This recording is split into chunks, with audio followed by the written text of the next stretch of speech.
July 1943. Northern New Guinea. The rain has been falling so long the jungle smells like wet iron and crushed pepper leaves. Mud tugs at boots with every step, not loud, not dramatic, just a steady pull that tries to steal your balance and your patience. The Australians move anyway. Not marching. Not chatting. Not clanking. 5 shapes in soaked khaki, spread out along a narrow track that never stays straight. Each man watches a different slice of the green wall. Rifles kept low and close. Bayonets wrapped to stop them glinting.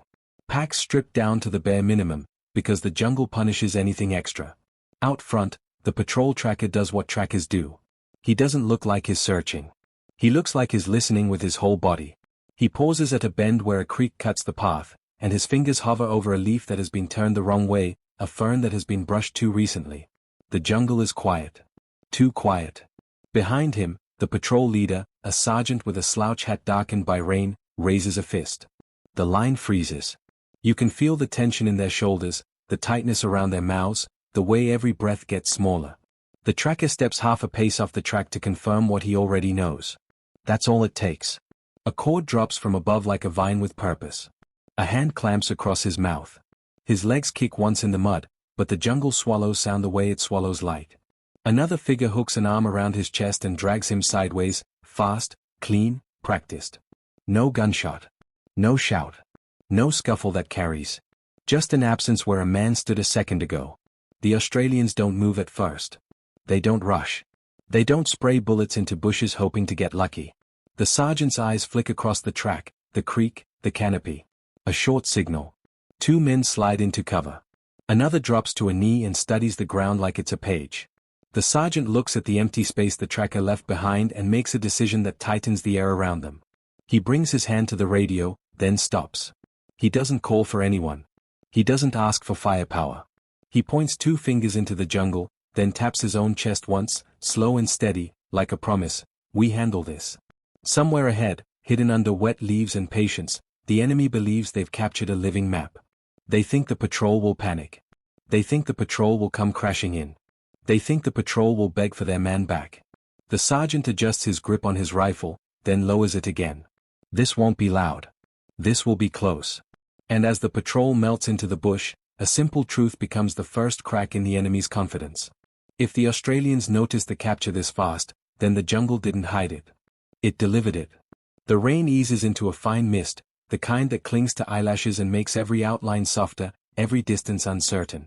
The Australians move like they were built for that uncertainty. The sergeant signals the split with 2 quick motions. One man climbs to a low rise where a fallen tree makes a natural platform. He lies flat, cheek close to the wet bark, rifle angled toward a clearing that can't be seen from the track. Overwatch. Patient eyes. The others disappear into the green on different lines, not chasing footprints like amateurs, but reading intent. The tracker's capture wasn't random. It was a deliberate reach.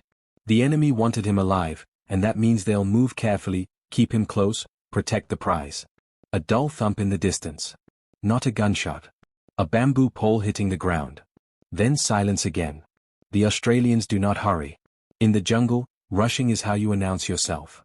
They go slow enough to be invisible, fast enough to stay inside the enemy's decision loop. And then the first message appears. A boot print. Deep, clean, placed where it doesn't belong, on a smooth patch of mud under a rubber tree where no patrol would casually step.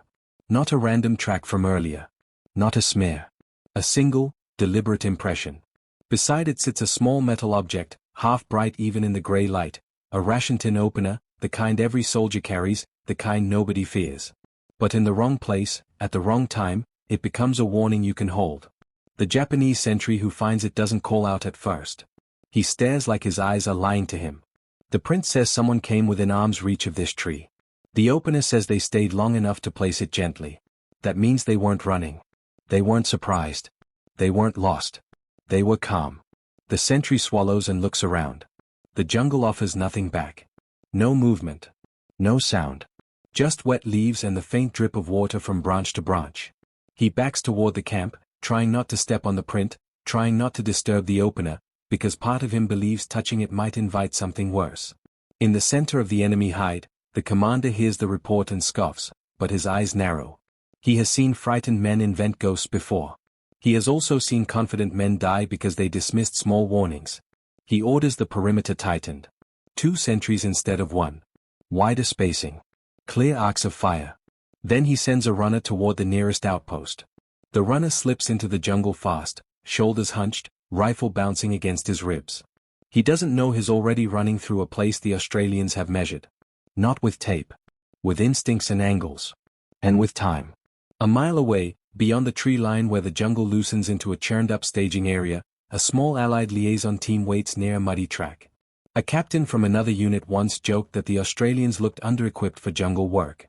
Too old school. Too light. Too quiet. As if quiet was a weakness. He said it with a smile the first time he saw their kit. Rifles held close, packs trimmed, faces set like stone. "Where's the punch?" he asked. The Australians didn't answer. They rarely do. They let results speak. Back in the jungle, the enemy runner slows near a bend. His breath is loud in his own ears. He listens, then pushes on.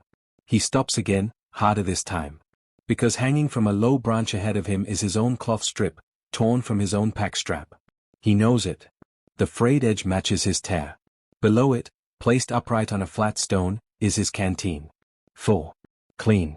Untouched. Nothing stolen. Nothing broken. Only moved. The runner's stomach drops, not because he's hurt, but because the jungle has just told him something in a language he cannot argue with. Someone reached into his life, took what they wanted, and put it back. That's not a coincidence. That's control. He spins, scanning the shadows. He wants to see a face so he can shoot at something real. But the green wall gives him nothing.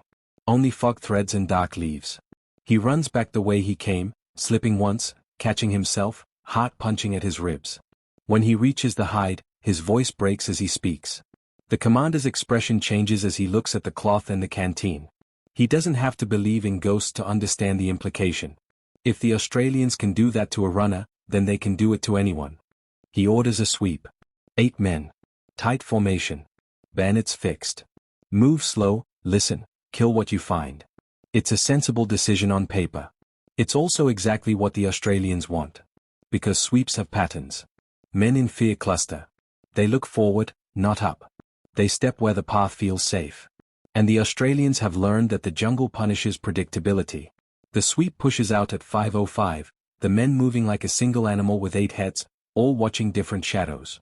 Their boots leave fresh marks. Their shoulders brush leaves. Their breath fogs in the cool damp.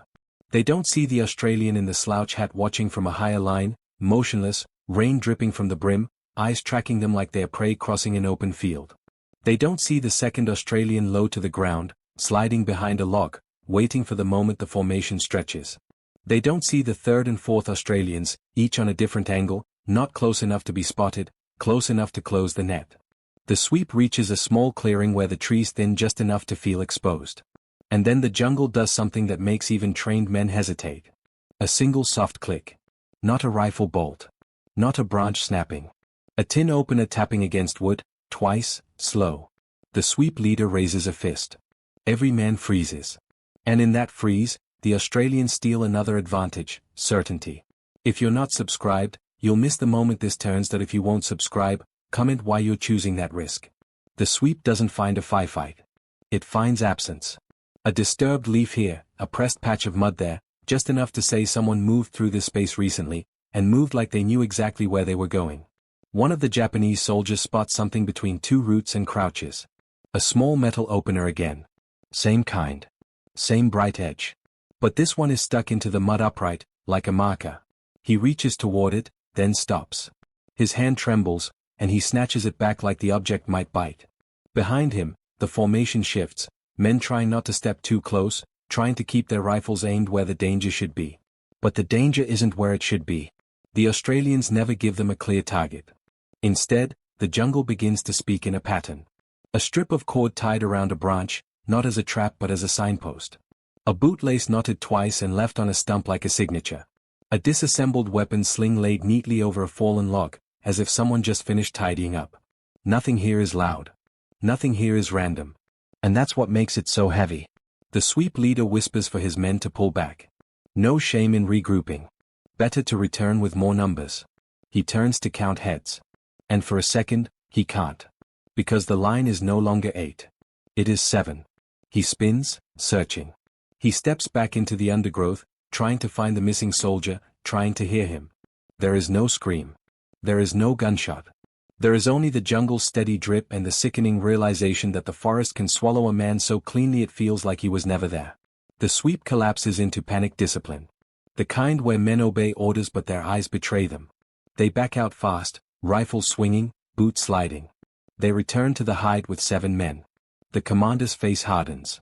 He wants to punish fear. But fear has already done its work. He can see it in their shoulders, in the way their fingers clutch their rifles, in how they avoid looking at the trees.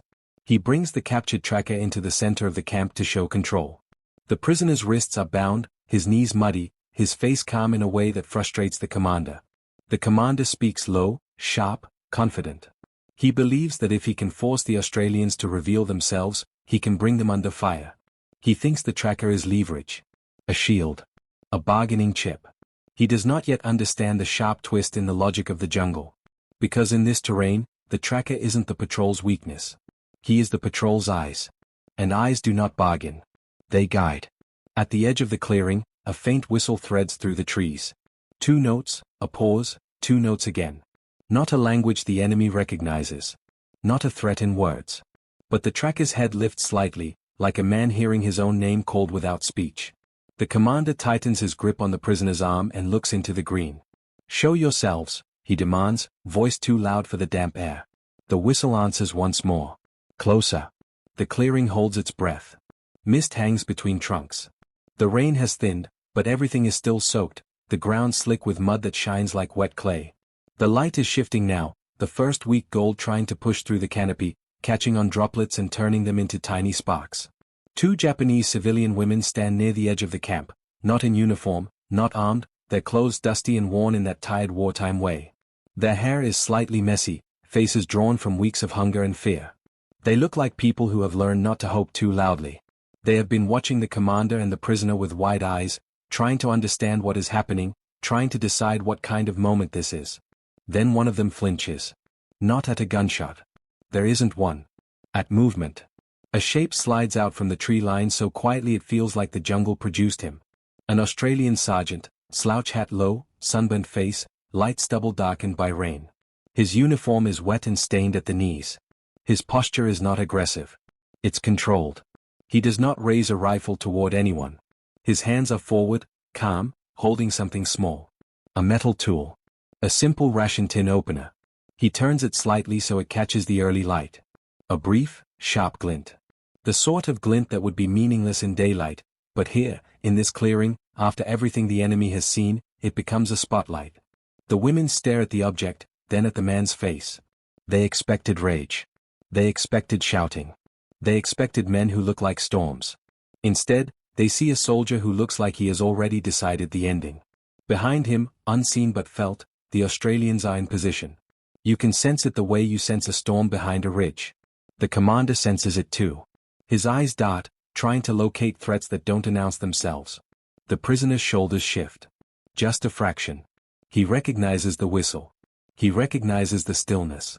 His breathing changes, slow and steady, like someone stepping into familiar ground. The sergeant glances once at the prisoner, then back to the commander. He doesn't speak. He doesn't need to. The tin opener is still in his hand, an ordinary tool made extraordinary by timing and placement. It says something without words. We came close enough to touch your world that we can take what matters, that we can leave what doesn't, and we can do it without noise. The women's expressions shift. Surprise, cautious trust, disbelief. Not because they feel safe, but because they realize who owns the rhythm of this clearing now. The commander tightens his grip on the prisoner and tries to turn this back into a standoff. But the jungle has already moved past standoffs. The sergeant takes one slow step forward. And in that step, the rescue begins. The mud tries to hold every ankle like a jealous hand. The mist makes distance lie. And yet the Australians move as if they can see lines drawn through the air, as if the clearing has invisible corners only they understand. The sergeant shifts the tin opener from one hand to the other, not because he needs it, but because the tiny movement tells his men something. A timing cue. A beat. The Japanese commander's eyes flick to the sergeant's hands, then to the trees. He wants to spot the others. He wants targets. He wants noise he can answer with noise. Instead he gets nothing but calm. One of the civilian women inhales sharply, and the sound feels too loud in the hush. Her gaze stays locked on the sergeant's face, as if she's trying to memorize what control looks like when it doesn't shout. The commander tightens his grip on the prisoner and tries to pull him back, using the body as a shield. The tracker stumbles once, then steadies, chin slightly raised.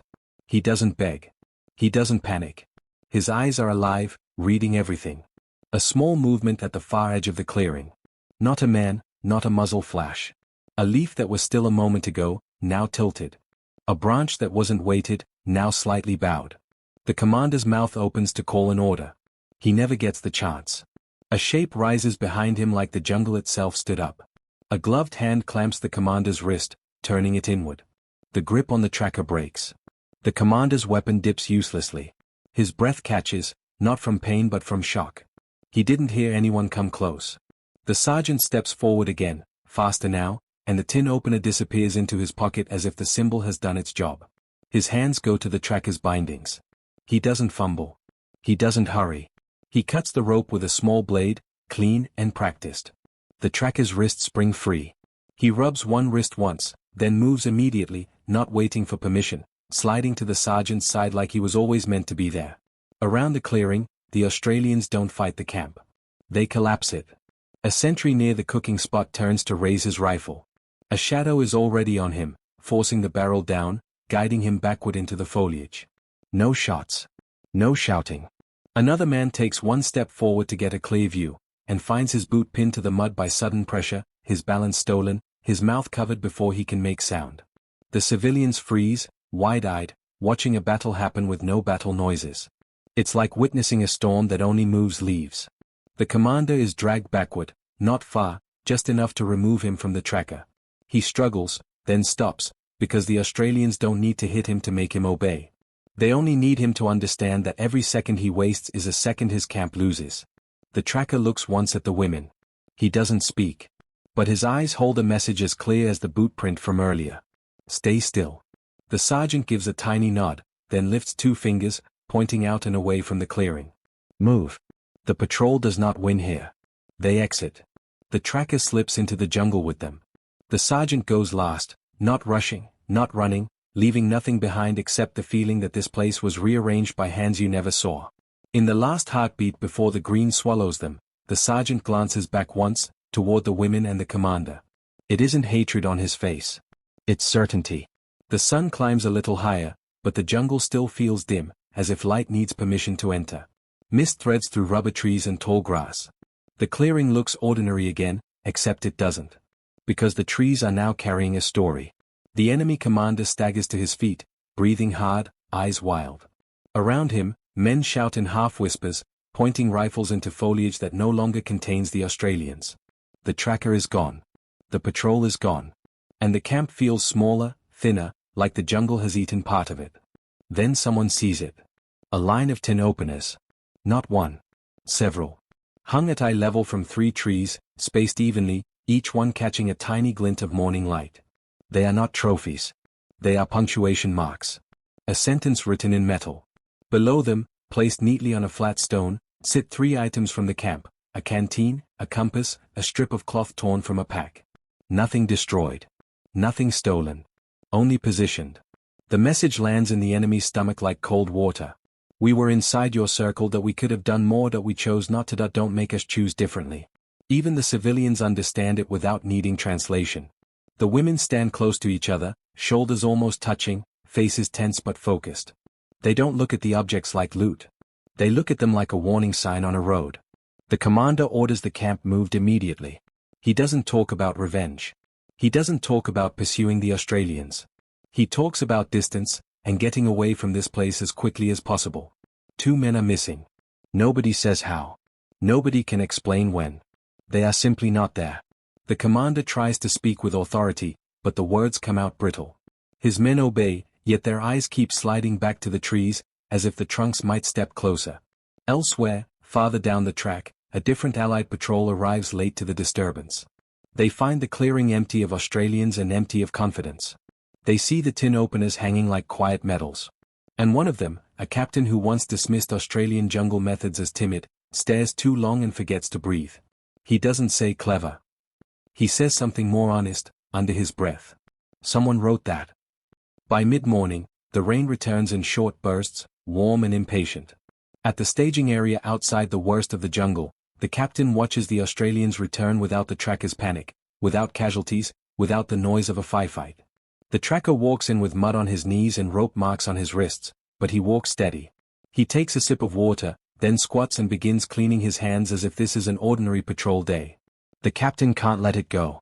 He keeps glancing at their rifles, their simple webbing, their lean packs. He wants to find the missing piece. A special gadget. A secret radio. An advantage he can report back as equipment, something that fits neatly into a supply request. But there is no missing gadget. The advantage is a way of thinking. The captain steps toward the sergeant, then hesitates, because the Australians have a manner that discourages nonsense. Still, he asks, careful. How did you pull him out without turning that clearing into a shooting gallery? The sergeant doesn't smile.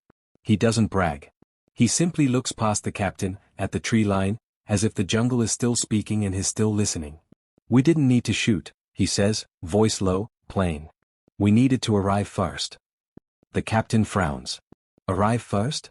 He was already taken. The tracker, sitting nearby, looks up. His eyes are tired but sharp. He doesn't speak for a moment, then says something soft, almost like a rule.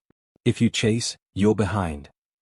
The captain hears it and feels something in him shift, because it is not a tactic. It is a philosophy. The kind that makes conventional doctrine feel clumsy. Later, the captain writes a report. Not a dramatic one. A clean one. Dates, times, observations. He describes the tree message without using poetry. He forces his words to stay factual. And that makes the effect worse. Because facts don't leave room to dismiss what he saw. He submits it up the chain. A clerk stamps it. A staff officer reads it and pauses too long. Another officer asks where the photographs are. The captain says there weren't any. The officer exhales like that's both relief and frustration. Then comes the line that quietly changes everything. This doesn't go wide, the staff officer says. Not yet. The captain wants to argue. He doesn't. He knows the tone. He knows what it means when people use that voice. Some stories are useful. Some stories are dangerous. And this one is both. Subscribe. Some truths get buried while you're still watching, that if you won't subscribe, comment why you'll find missing the next file. Weeks pass, and the jungle keeps doing what it always does. It grows over tracks. It softens footprints. It erases evidence. If you don't write something down quickly, it becomes a feeling instead of a record. But the story doesn't die. It mutates. It spreads through whispers, through half-sentences traded between tired men in makeshift camps.